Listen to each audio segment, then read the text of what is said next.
What's up, guys? I want to talk today about Brenham Crouch and his 2024 High Limit Racing season preview. At the time of this recording, Brenham Crouch, 18 years old, and he will be driving the family-owned #1 car.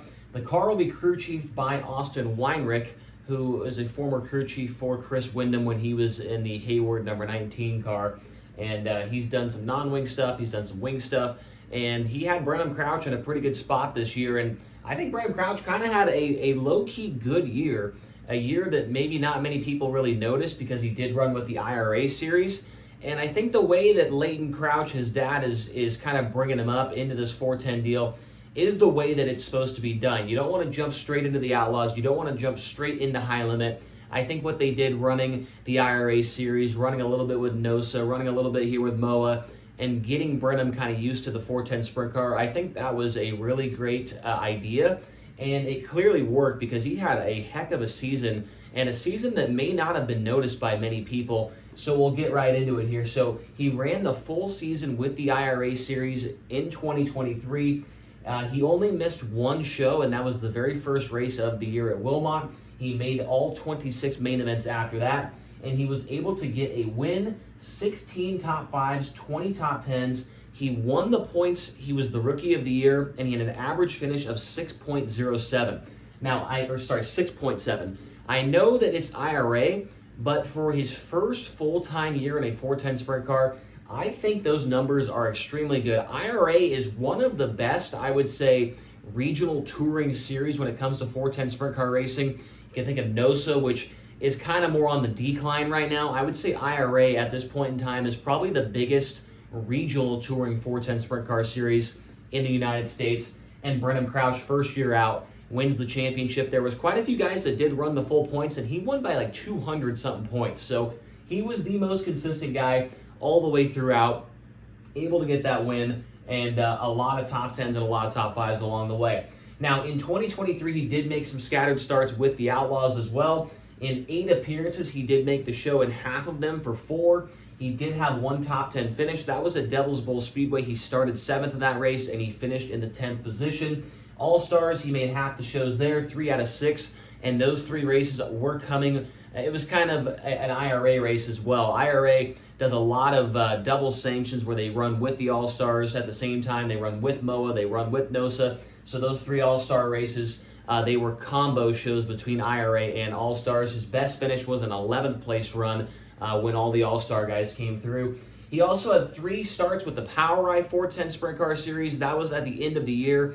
That was those same 3 races that Aaron Reitzel and Corey Eliason and a couple of other good guys went down there and raced as well. He had 2 top 5s and 3 top 10s in those 3 starts. So not a whole lot of experience when it comes to the higher echelon of sprint car racing when it comes to the Outlaws and the All-Stars for Brenham Crouch.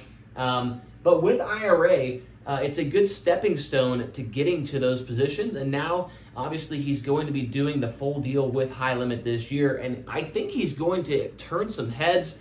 I think he's going to impress some people this year, I really do.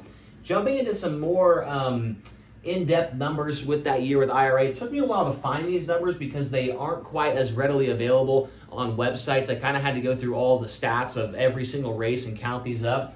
So for IRA, he was plus 18 in the features and the plus-minus department, meaning he was passing more cars in the features than he was getting passed by.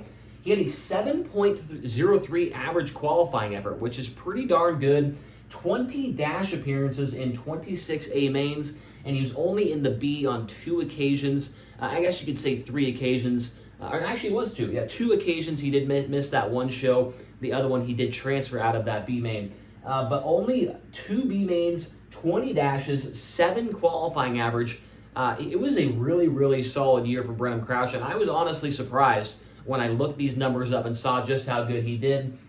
IRA is not really a series that I follow too closely throughout the year. I always do enjoy going up to the Wisconsin area and racing with those IRA drivers when it came to the Outlaws and things like that. They have some good talent up there. Now, SprintCarRatings.com has Brenham Crouch as the 94th best driver in 410 sprint car racing over the last 2 seasons. Now, really, most of those stats and starts that went into that rating came from this year. He didn't have too many starts in 2022. He does have that 1 410 win that came at Wilmot Raceway. and there are 13 drivers that are signed up with High Limit that are in front of him coming into the 2024 season. So he's going to have his work cut out for him. Obviously, the competition level is going to be much, much steeper when it comes to High Limit than it did with the IRA. Now, when it comes to the strengths and weakness department, I haven't seen Brenham Crouch race all that much in a sprint car, so it's kind of tough to come up with these. But, he did race with the Outlaws a couple of times. He had a top 10.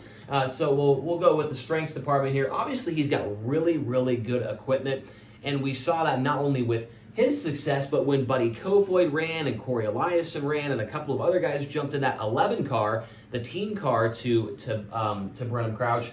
It is the best of the best equipment that you need to run with the best of the best competition.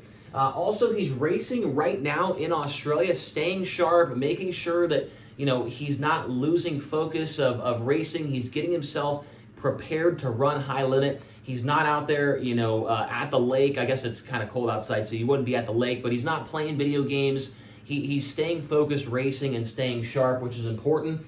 And with the IRA series, he has traveled quite a bit. And for some people that might not know, the IRA actually went to 17 different tracks in 2023. And we see all these numbers from Brenham Crouch, and he was able to pick up those tracks pretty darn quickly. So he has traveled quite a bit. Not nearly the extensive traveling that he'll be doing with High Limit, but a pretty good start in his young career. Now, when it comes to the weakness department, the first one is just simple. The 410 experience is just not there quite yet for him.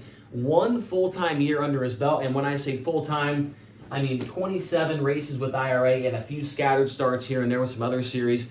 He didn't even run 50 total races last year in 2023 in a 410 sprint car. So the experience is not quite there. He's still got a lot to learn.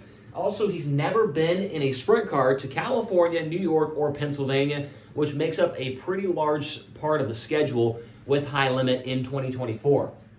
Final thing, it's just that competition level, right? He hasn't raced against the best drivers in the country at all, really. He's ran 4 Outlaw races, 3 All-Star races, and that's it. He hasn't been racing against the best guys on a weekly basis, and so that is going to be, I'm sure he's kind of prepared for it, but it's going to be certainly a wake-up call when he goes out there the first couple of races and is struggling.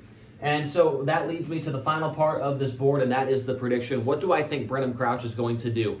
Now, I think Brenham Crouch, like I said a moment ago, is really going to impress some people this year. I was super impressed with these numbers. I didn't get to watch him race all that much, but I think he's going to be pretty darn good for the amount of experience that he has. So with that being said, 12th to 14th in points for Brenham Crouch. I think he'll get somewhere between 4 to 7 top 5s and 10 to 15 top 10 finishes. If he can do that, I think it would be a really, really successful year for that team. I think that everybody behind them would be pretty happy. I don't think they're coming in expecting to light the world on fire. I don't think they're expecting to win any races by any means. But if they can have a couple of respectable finishes, stay out of the headlines as far as getting into wrecks and maybe causing wrecks, if they can keep their nose clean and accomplish these numbers right here, it would be a successful year for Brenham Crouch as just an 18-year-old driver coming into his second ever full-time 410 sprint car year. So I'm looking for him to hit these numbers right here. If he doesn't, I'm not going to be surprised. He's got a lot to learn here over the next 12 months. So that's all I've got for Brenham Crouch here today. Obviously a pretty quick one, not a huge sample size to look at for him. But tomorrow we will be talking about Casey Kane here on the YouTube channel, so stay tuned for that. Let me know what you think Brenham Crouch is going to do next year with High Limit Racing down in the comments section below. How many wins? Where does he end up in points? Or just how many top 5s and how many top 10s do you think he'll get? We'll see you guys tomorrow.